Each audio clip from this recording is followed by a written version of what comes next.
O čemu ćemo to danas govoriti? Sa nama u studiju je već i profesor dr. Mithat Jašić. Zauzeo je svoje mjesto, pripremio i papire, svoje znanje, nesebično kao i svaki put podijelit će sa nama. Vjerujem da ćemo danas govoriti i o grašku. Profesore, dobro nam došli. Evo, hvala vam još jednom na pozivu i prilici da potpunjujemo naše znanje vezano za dijetetiku i dijetoterapiju. Danas ćemo nekoliko riječi reći vezano za grašak. Grašak je jedna vrsta mahunarke koja je vrlo rasprostranjena na našim prostorima. Za razliku od graha, ona ne dolazi iz Amerike, nego je bila prepoznata na ovim prostorima još puno duže, još nekoliko hiljada godina prije nove ere. Grašak je bio jedna od namirnica i kvalitetan izvor proteina u prehrani.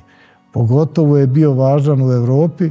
Danas se on koristi u različitim stanjima i koristi se kao svjež. To je jedna rijetka biljna kultura koja se može i kao svježa konzumirati, ali se može konzumirati u obliku ovih malo nezdravijih proizvoda kao što su snack proizvodi i od graška se prave snack proizvodi, ali najčešće se koristi u smrznutoj formi, nabavlja se znači u prodavnicama u zamrznutoj formi, a onda se od njeg prave jela. Česte su i konzerve sa graškom, dakle u onim limenkama i slično, tako da je vrlo popularan i na našim prostorima.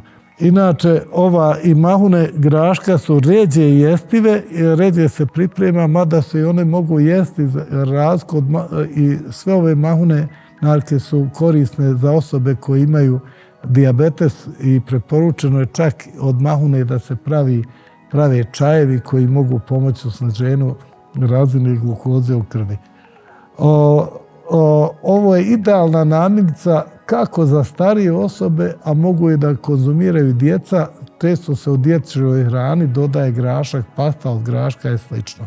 Postoji puno sorti graška na našem prostoru. Mi najčešće koristimo ovaj zeleni grašak, ali postoji i žuti grašak, šećerac, snap grašak i stare domaće sorte graška. Zašto je grašak zelen?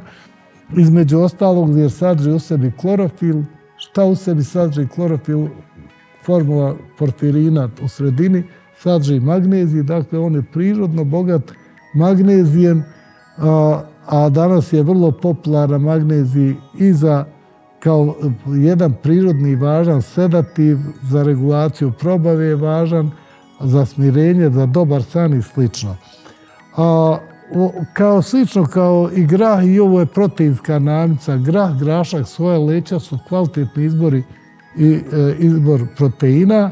On sadrži nešto manje od graha, može da sadrži 5 do 6% proteina, sadrži 15% ugljičnih hidrata, a onda sadrži kao i grah i ove ostale namirnice koje smo već spominjali, sadrži oko 5% vlakana, znači unesete na 200 grama graška, unesu se 1/3 dnevno potrebnih vlakana i ovo su kvalitetna vlakna koja su u principu celuloza i hemiceluloza koji su sadržani u grašku, tako da ovi sastojci, pogotovo sirova vlakna, smanjuju razinu holesterola još u probavnom traktu, a onda djeluju povoljno i na harmonizaciju kompletno apsorpcije nutrijenata iz probavnog trakta. Aktivne komponente su lutein i zeaksantin, dva važna karotenoida koja se preporučuju i starijim osobama i djeci, a također osobama koji imaju hiperplaziju prostate, i lutein i zeaksantin, i za poboljšanje naravno vida. Sadrži brojne polifenole i sadrži također rezistentni škrob i čitav kompleks vitamina B, što naravno omogućava jačanje komplet imuniteta ljudskog tijela, odnosno kompletnog organizma. To je jedna od najstarijih, kao što sam na početku rekao, najstarijih biljaka koje su uzgajane u Europi. Dok nije došao grah i krompir, on je bio jedna od osnovnih namirnica koje se konzumirao Jedan kuriozitet, Mendel koji je otkrio zakone o krštanja i dan danas se pomoć tih zakona o krštanja određuje očinstvo, odnosno porijeklo nekog živog bića. Mendel je koristio baš grašak i upoređivao je boje cvjetova graška, što je otkrio svoje čuvene Mendelove zakone koje mi učimo iz biologije. Postoje brojni još kurioziteti vezano za ovaj grašak. Recimo, smrznuti grašak ima često više vitamina C nego ovaj svježi grašak. I evo, ponovit ću da se može da jede i kao svježa, a koristi se i kao zgošnjivač u čorbama, supama i slično. Koliko treba graška, koliko se može preporučivati, on se može konzumirati 1 do 2 puta sedmično kao prilog ili kao glavno jelo. Može se kombinirati sa ovim zdravim proteinima kao što su proteini iz ribe i bijelog pilećeg mesa. Tad će to biti potpuna namirnica sa svim esencijalnim aminokiselinama. Može se kao prilog koristiti ovako u bobicama, ali može da se koristi kao prilog i pire od graška koji se može nabaviti često i u prodavnicama. Uz mrkvu, krompir, tikvu i piletinu je potpuna namirnica i tako je preporuka konzumirajmo grašak 2 do 3 puta ili sedmično.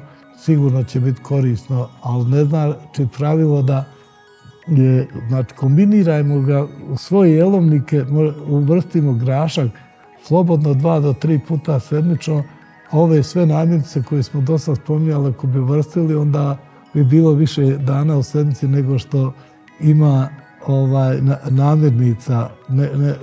Morali bi imati više dana u sedmici nego namirnica. Tako da slobodno se u kombinaciji namirnica i kombinaciji jela grašak može koristiti 2 do 3 puta sedmično ili kao osnovno jelo ili kao prilog uz druga jela. Upravo zbog ovih benefita i sastojaka koje on sadrži. Hvala. Hvala vam, profesore. Dragi gledatelji, hvala i vama za pažnju i povjerenje. Vidimo se mi za 7 dana na istom mjestu. I naravno, volite sebe, svoje zdravlje, čuvajte ljude oko sebe. Doviđenja.